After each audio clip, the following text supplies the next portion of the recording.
दोस्तों, हाथरस में बहुत बड़ा कांड हो गया और उसमें 130 से ज़्यादा लोगों की मृत्यु हो गई। लेकिन इस हाथरस कांड में जो बाबा हैं, भोले बाबा साकार विश्वरी, उनका क्या कसूर है? और जो दोस्तों कुछ एक विशेष जाति के लोग हैं, वो अखिलेश यादव का नाम इस मामले में क्यों घसीट रहे हैं, हम आज इस मामले की पड़ताल करेंगे और आपको बताएंगे कि कुछ विशेष जाति के लोग अखिलेश यादव को क्यों इन्वॉल्व कर रहे हैं, क्यों नाम ले रहे हैं, और कैसा कैसा अखिलेश यादव को जो फ़ोटो है इन बाबा के मंच पर जो अखिलेश यादव ने शेयर किया था, उसके मंच पर गए थे, तो उस फ़ोटो को लेकर के कैसे वायरल। दोस्तों, मैं आपको बता दूं कि हाथरस में जो कांड हुआ है 2 जुलाई को, उसमें 130 से ज़्यादा लोगों की मृत्यु हो गई। इसमें सबसे ज़्यादा मरने वाली महिलाएं हैं, क्योंकि बाबाओं पर सबसे ज़्यादा अगर कोई विश्वास करता है तो आज के समय में भारत में सबसे ज़्यादा महिलाएं विश्वास करती हैं। और दोस्तों, ये बाबा किसी भी जाति का हो, किसी भी धर्म का हो, उसमें सबसे ज़्यादा विश्वास करने वाली महिलाएं होती हैं। और भारत के अंदर वो हिंदू धर्म में बाबा अपनी अपनी कम्युनिटी के अलग अलग बट चुके हैं, और कुछ तो दोस्तों हर कम्युनिटी में अपना वर्चस्व बनाए हुए हैं। अब मान लिया जाए, ये बाबा आज से पहले कितने लोग जानते थे इसको? बहुत से लोग ऐसे हैं मेट्रो शहरों में, वो इन बाबा के बारे में नहीं जानते थे, या किसी और कास्ट के लोग थे। दोस्तों, अपर कास्ट की जो जाति है वो इस बाबा को नापसंद करती है, या जो ओबीसी एससी जाति के लोग हैं वो अपर कास्ट के बाबा को पसंद नहीं करते हैं। तो दोस्तों, ये कैटेगरी में बढ़ चुका है, बाबाओं का भी ग्रुप है। अब ये जो भोले बाबा हैं, जो सूरजपाल हैं, इन्होंने बहुत पहले से इसकी शुरुआत की है। दोस्तों, अध्यात्म की शुरुआत बहुत पहले से किया है। सत्संग करते हैं, वो एक सभा को जुटा करके उसको सत्संग सुनाते हैं।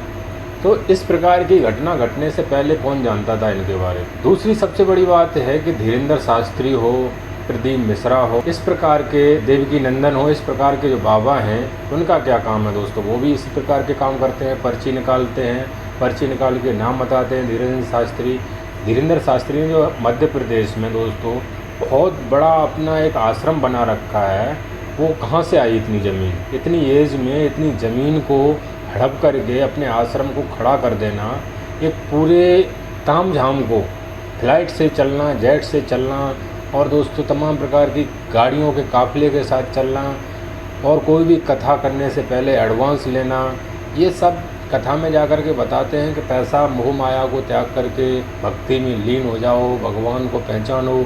लेकिन खुद तो दोस्तों बिना पैसे के काम नहीं करते, पैर नहीं बढ़ाते। अब हम बात करते हैं कि अखिलेश यादव को ये क्यों घसीट रहे हैं। ये दोस्तों जाटव कैटेगरी से बिलोंग करते हैं, जो बाबा सूरजपाल हैं, जाटव हैं, ऐसी समुदाय से हैं, और अखिलेश यादव इनके मंच पर गए हुए थे।